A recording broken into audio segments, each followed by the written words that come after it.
一个一心一意的人，从不为自己找借口，也不向压力妥协。他们不需要外界的认可，只在乎神的旨意。尼希米就是这样的人，他没有高调地宣传自己的计划，也不为自己辩护，他只关心神交托的使命。今天我们来读 Last Summer 牧师的你能成为一个冠军的第6章，他谈到心的问题。第6章，一心一意的人。在尼希米的日子，从苏珊到耶路撒冷有3个月的路程，这也不容易。除了数百英里的沙漠，什么也没有。太阳很热，走得很慢。尼希米心中燃烧着建造城墙的热情，这是他几个月来一直在想的事情。这次长途旅行一定给了他更多的机会，为他的任务祈祷，并计划如何去做。当尼希米决定去耶路撒冷建造城墙时，他做了一个重大的决定。也许他知道，他将是他一生中最重要的决定。然而，我认为他当时没有意识到这将产生多么深远的影响。这极大地改变了他的人生轨迹，并最终为他在旧约圣经的记载中赢得了显著的地位。我相信对尼希米来说不会有什么不同，他不是在追求名声。请注意，尼希米在耶路撒冷时并没有大肆地宣扬他在那里的原因。他的远征得到了国王的许可和祝福，但他出现时并没有宣布。事实上，他没有告诉任何人他为什么去那里。这与现代的先知有多大的不同？这里先知有一个双引号，就像耶稣时代的法利赛人一样，他们喜欢在他们面前吹喇叭。他们追求的人是人们认可、名誉、金钱和世俗的荣誉，而不是上帝的荣耀。警惕那些强调市场营销而不是事工，将个性置于政治之上，或将公共关系置于神圣真理之上的个人或宗教组织。这不是任何圣经的先知的时代的方式，尤其是尼希米。他实际上似乎是想避免引起注意。尼希米对世人面前为自己辩护一点兴趣也没有，即使当参巴拉和多比亚指控他背叛王时，见2章19节，他也没有费心去反驳他们的指控。他有证明自己不是反叛者的文件，但他没有用这些文件来反驳批评他的人。他关心的是上帝的工作，而不是人的意见。他好像已经坚定地朝着他的方向，没有什么能够阻止他。他不会被卷入争论或偶然事件，他不会浪费时间为自己的使命辩护，他不需要仰慕的人群认可，他甚至不在乎人知道他在做什么。他有自己的工作要做，他要用自己的方式，在自己的时间去做。尼希米是一个专一的人，既然决定了要做什么，他就不需要任何其他的激励了。他不打算让任何事或任何人阻止他。有些人要把这叫做固执，从某种意义上来说确实如此，但这是一种好的固执。大卫在写作时所写的，我将耶和华常摆在我面前，因他在我右边，我也不致动摇。诗篇16篇第8节。那是一种神圣的固执，这是我们都需要的决心。这与雅各所写的心怀二意，在一切的路上都没定见，正好相反。尼希米没有任何不稳定的地方。从他第一次听到城墙被毁的报告起，他就知道需要做什么。对他来说，已经没有回头路了，没有借口，没有犹豫，没有妥协，他要重建那些城墙，不能回头。从尼西米出现在亚达薛西王面前，请求允许他去耶路撒冷的时候，他第一次表明了他是多么的坚定。他愁眉苦脸的去见国王，是在冒生命危险。根据马代人和波斯人的法律，任何站在国王面前带冷漠、愤怒或悲伤的人，都要在同一天被处决。国王不允许不高兴的人出现在他面前，这就是为什么尼西米说：“我从来没有在他面前忧愁过。”尼西米2章1节。但尼西米是一个一心一意的人，他不能够长久的坚持下去。有一天，他愁眉苦脸的来到王面前，他的态度是：如果我死了，我就死了，这是承诺。然而我不禁想到，尼西米有一半希望国王会像他那样回应。他当然知道，上帝既然把重建城墙的重担填满了他的心，就不会让他在没有得到允许的情况下死去。注意发生了什么？王没有惩罚尼西米，反而问他说：“你要什么？”2章4节，这是一个公开的邀请，一张给尼西米的空白支票，也是对他几个月祈祷的回应。仔细看看尼西米对王的请求，他的第一反应是典型。他停下来祈祷，他就把自己想要的告诉王。仆人若在王面前蒙恩，王若以为美，求王差遣我在犹大到我列祖墓所在的那城去，我好重新建造。尼西米要求这么多，是在冒很大的风险。国王很容易被这个请求激怒，毕竟他统治着整个帝国，而尼西米是他的仆人。这位九正是谁？竟参与国家的事务。此外，尼西米要求重建一个被征服国家的首都。国王可以轻而易举地指控他煽动叛乱，并将他斩首。王的心在耶和华手中，好像龙沟的水，他把它转到他想要的地方。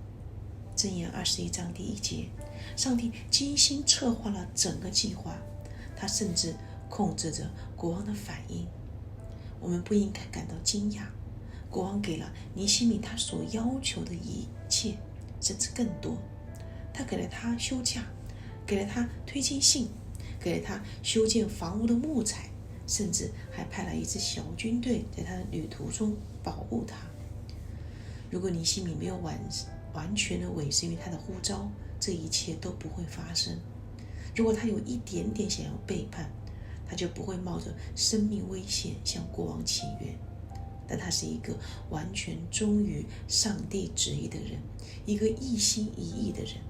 他明白，一旦上帝为你的生活设定了方向，就没有回头路而言。如果神呼召你去完成一项任务，你可以肯定他会调动天地万物，使你有可能完成他交给你的任何任务。正如尼西米所学到的，没有障碍，地理、文化、官僚，他是如此之大，以至于他可以停止上帝的工作。但是你必须一心一意的服从。面对势不可挡的反对，做到这一点不容易。我在很早的事工就学到了这一课。我深信上帝呼召我向全世界传福音。正如我在前一章提到，我从旧金山出发，乘船前往澳大利亚，口袋只有12美元。我知道神已经呼召了我，他不会让我饿死。直到达悉尼，我才知道澳大利亚拒绝任何没有代购200英镑币的外国人入境。在进入这个国家之前，我没有那么多钱，我必须填写一份申报表，其中一个问题是我携带了多少钱。我没回答那个问题。我清楚地记得那一天，当我观看海关时，我的心沉了一下。官员们拒绝让我面前的年轻人进入，他只有75美元。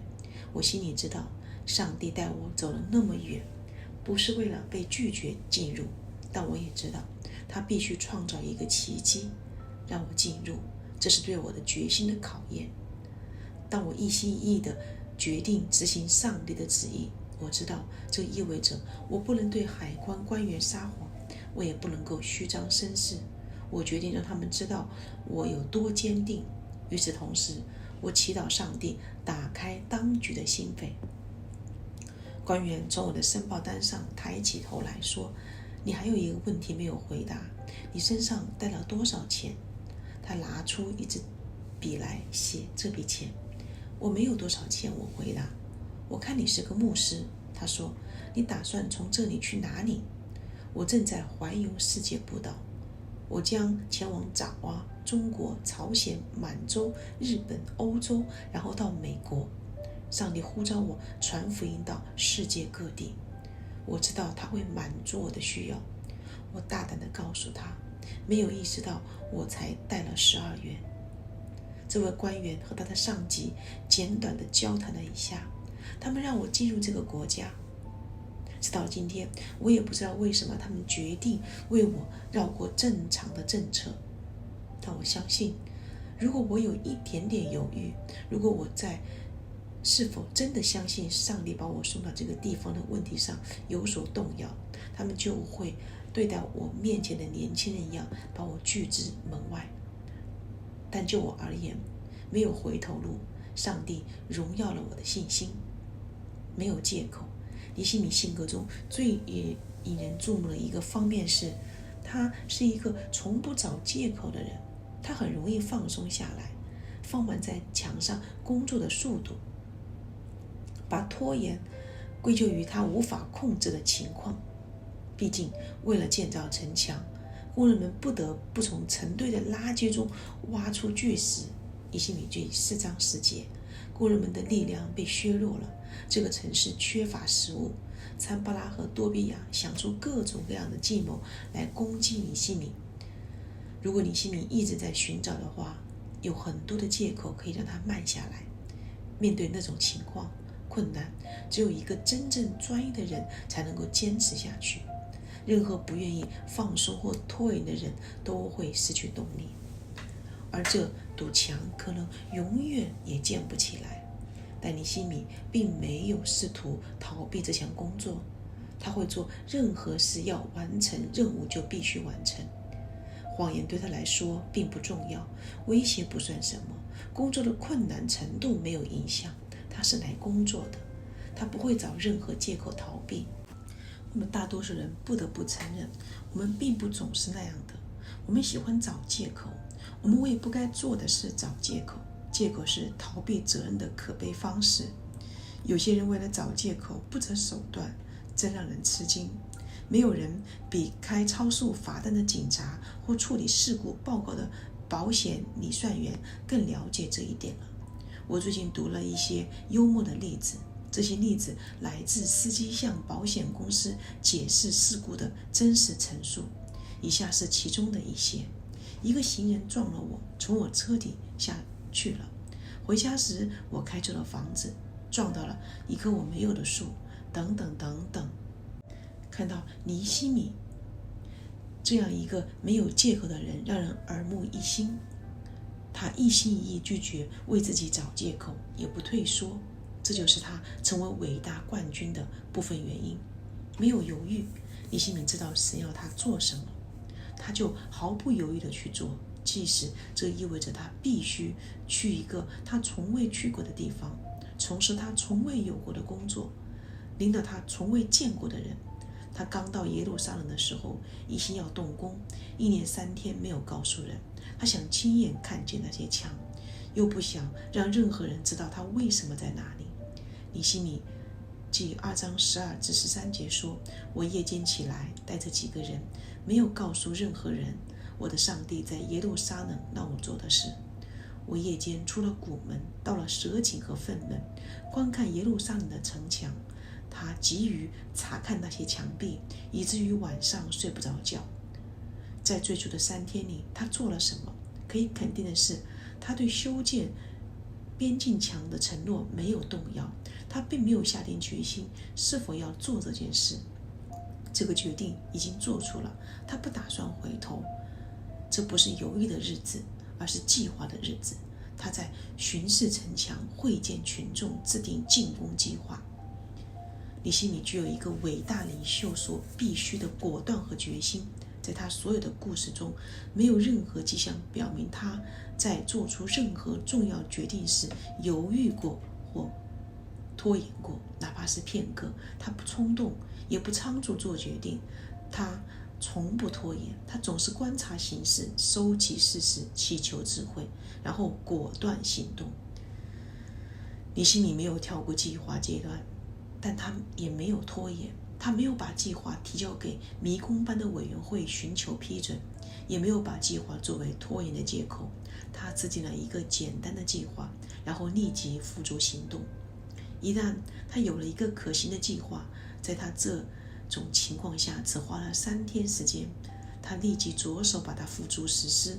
他召集耶路撒冷的居民，对他们简单的鼓舞说：我们所遭的难，耶路撒冷怎样荒凉，城门怎样被火焚烧，你们都看见了。来吧，我们来重建耶路撒冷的城墙，免得再受凌辱。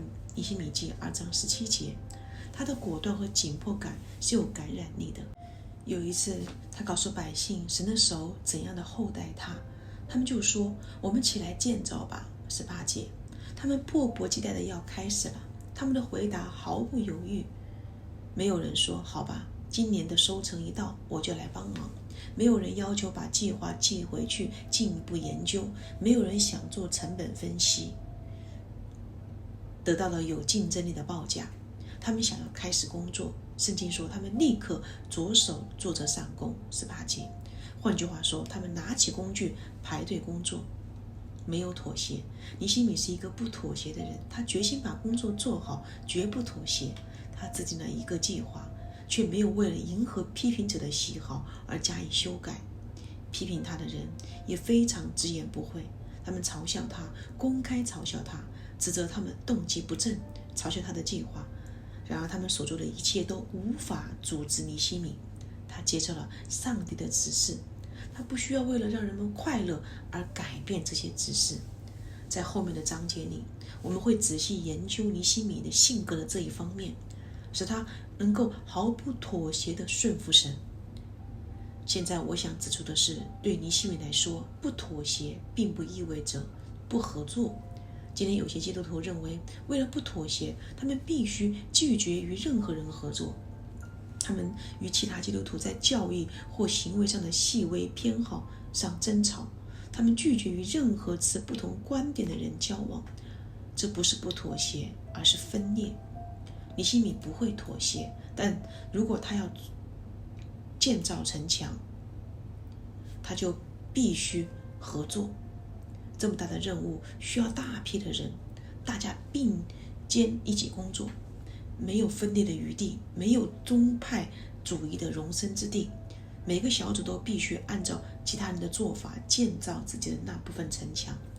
一个便捷的瓦匠就能毁掉所有的努力。不妥协的合作，这是在走一条艰难的钢丝。但是建造一座倒塌的城墙也绝非易事。雅各写道：只要凭着信心求，一点不疑惑，因为那疑惑的人就像海中的波浪，被风吹动翻腾。这样的人不要从主那里得什么。心怀爱的人在一切所行的事上都没有定见。那人不要想从主那里得什么，这些话很刺耳，不是吗？但也许他们解释了为什么我们的一些祈祷似乎没有得到回应。谁要我们成为信心坚定的人，就像尼希米一样一心一意，在我们所有的方面都有定见。这意味着没有借口的余地，没有犹豫的余地，没有妥协的可能。一个为神建造的人必须按照神的计划，一砖一瓦的建造，使用纯正的材料、方法和动机。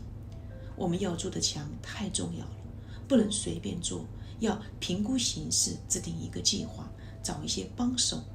但是当你卷起袖子来开始筑墙的时候，不要退缩。